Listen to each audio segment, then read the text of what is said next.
Anda telah mengunduh podcast yang dipaparkan oleh Pendeta Dr. Erastus Sabdono ini dari truth.id/voice. Selamat mendengarkan podcast ini.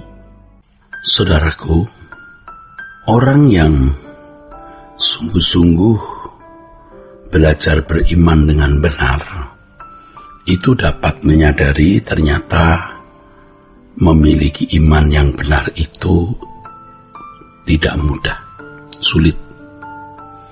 Dikatakan bahwa iman tanpa perbuatan seperti tubuh tanpa roh. Nah, perbuatan apakah yang menunjukkan imannya? Atau perbuatan apakah yang berkualitas sebagai ekspresi atau perwujudan iman? Kalau hanya berbuat baik, itu bukan atau belumlah iman standar seperti yang Allah kehendaki. Memang dalam Yakobus pasal 2 dikatakan, kamu mengatakan beriman, tetapi kamu lihat saudaramu yang tidak pakai pakaian, kamu tidak memberi pakaian. Kamu lihat saudaramu yang kedinginan, kau biarkan. Kau lihat saudaramu yang lapar, kau biarkan. Itu bukan iman, itu iman yang mati. Tetapi bukan berarti kalau ada orang tidak pakai baju, kita berikan baju berarti sudah beriman. Bukan berarti kalau kita lihat orang tidak memiliki makanan, kita beri makanan berarti kita sudah beriman. Itu hanya contoh. Ya, jadi ketika orang melihat orang lain di dalam kekurangan, kalau tidak memberi apa-apa juga tidak bisa dikatakan melanggar hukum pada zaman itu. Ya, sebab tidak melanggar 10 perintah Allah, bukan? Tidak ada keharusan kan, orang yang tidak memberi makan orang yang lapar bukan satu dosa kan, itu kerelaan. Sama seperti orang Samaria, maksud saya kisah mengenai orang Samaria yang baik hati. Ya, ketika ada orang yang dirampok habis-habisan, lalu lewat seorang rohaniwan, ya, tokoh agama Yahudi, ia melihat orang yang dirampok sekarat itu, dia menyimpang, dia mengambil jalan lain, dia sengaja membiarkan. Tidak dosa kan, tidak salah, tidak ada keharusan kok. Orang tidak memberi makan orang lapar itu bukan dosa, bukan melanggar hukum maksudnya, tetapi dosa di mata Allah.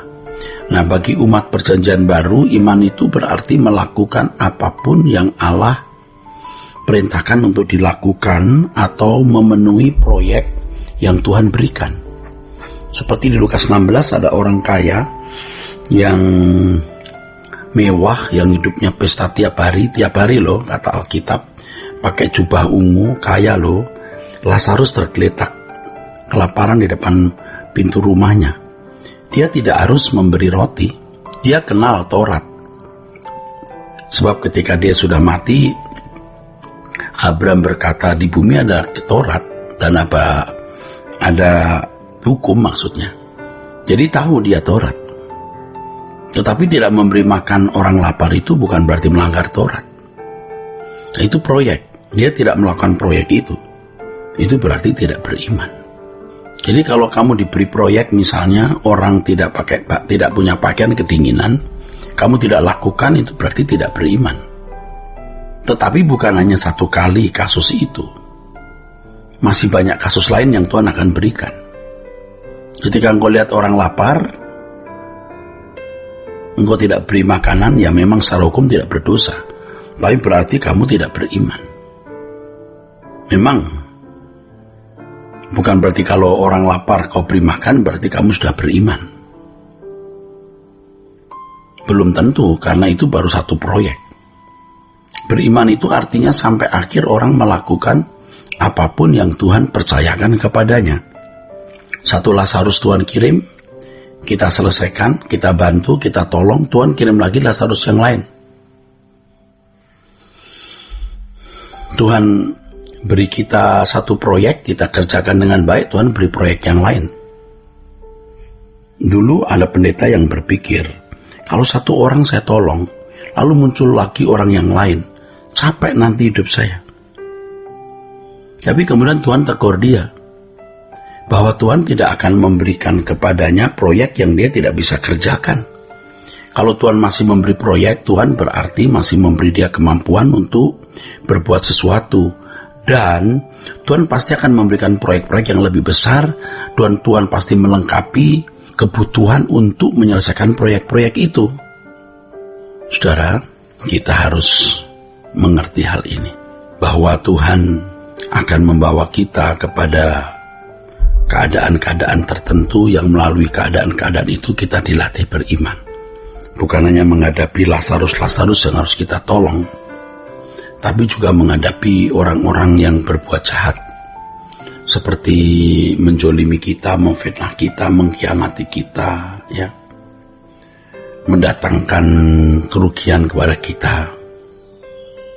Tetapi kita bisa melewatinya, ya, bisa melakukan sesuai dengan kehendak Allah. Temu orang yang menjahati kita, kita tidak membalas kejahatan.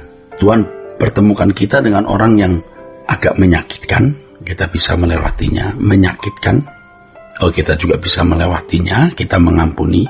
Sangat menyakitkan, kita juga bisa melewati. Sangat-sangat menyakitkan, kita juga bisa. Nah, iman kita bertumbuh di situ. Kita diberi Lazarus yang membuat 5% milik kita harus kita lepaskan. Muncul Lazarus baru yang membuat 10% dari yang kita miliki kita lepaskan. Sampai kita ketemu Lazarus yang membuat 100% hidup kita habis. Tetapi hal itulah yang menumbuhkan iman kita. Maka dikatakan iman tanpa perbuatan seperti tubuh tanpa roh. Artinya bahwa harus ada perbuatan-perbuatan yang kita lakukan yang membuat iman kita sempurna. Dan perbuatan-perbuatan itu kita lakukan berdasarkan kejadian-kejadian yang Tuhan izinkan kita alami, atau proyek-proyek yang Tuhan izinkan kita alami di dalam hidup ini. Luar biasa bukan? Nah, inilah untungnya menjadi umat pilihan Allah yang dididik untuk memiliki iman yang sempurna. Ternyata Abraham juga mengalami hal itu. Ya, Tuhan diizinkan keluar Ur Kasdim, ya, dia sudah lulus sekian puluh tahun tidak punya anak, ya, 1/4 abad kira-kira dia tetap percaya, ya. Dia dibawa ke Mesir, istrinya mau diambil, ya. Lalu dia menghadapi masalah Hagar dan seterusnya, sampai dia diperintahkan menyembelih anaknya sendiri sebagai korban bakaran, tapi dia lulus. Nah, ini disebut bapak orang percaya. Setiap kita memiliki pengalaman yang berbeda-beda. Tetapi pada intinya dalam pengalaman yang berbeda-beda itu, kita harus sungguh-sungguh bisa menyelesaikannya, bisa melakukan kehendak Allah. Jadi kita sekarang mengerti apa maksudnya perbuatan itu. Iman tanpa perbuatan seperti tubuh tanpa roh. Oleh perbuatannya imannya menjadi sempurna. Artinya bahwa iman itu harus diekspresikan, dinyatakan dalam perbuatan. Dan perbuatan yang kita alami adalah ujian-ujian yang makin hari makin berat. Ya, ujian-ujian yang makin hari makin berat. Disinilah sekolah kehidupan yang kita jalani. Dan orang percaya akan memiliki semacam kurikulum yang harus dijalani. Kurikulum yang Allah sendiri sediakan. Dan masing-masing orang memiliki pengalaman yang pasti berbeda. Tentu sesuai dengan porsi yang Allah tetapkan, Allah sediakan kepada masing-masing kita. Bersyukur kalau kita menghadapi banyak hal yang menurut kita menyakitkan dan merugikan. Karena sebenarnya di balik itu ada pelajaran-pelajaran berharga yang Tuhan berikan. Jangan mengeluh dan berkata, orang lain tidak mengalami begini kok. Kenapa aku harus mengalami separah ini atau seberat ini? Nah, justru saudara, mengalami persoalan makin berat itu sekolahnya makin tinggi, hasilnya makin bagus, kekayaan kekalnya makin banyak. Ya, selamat belajar, Tuhan memberkati saudara sekalian.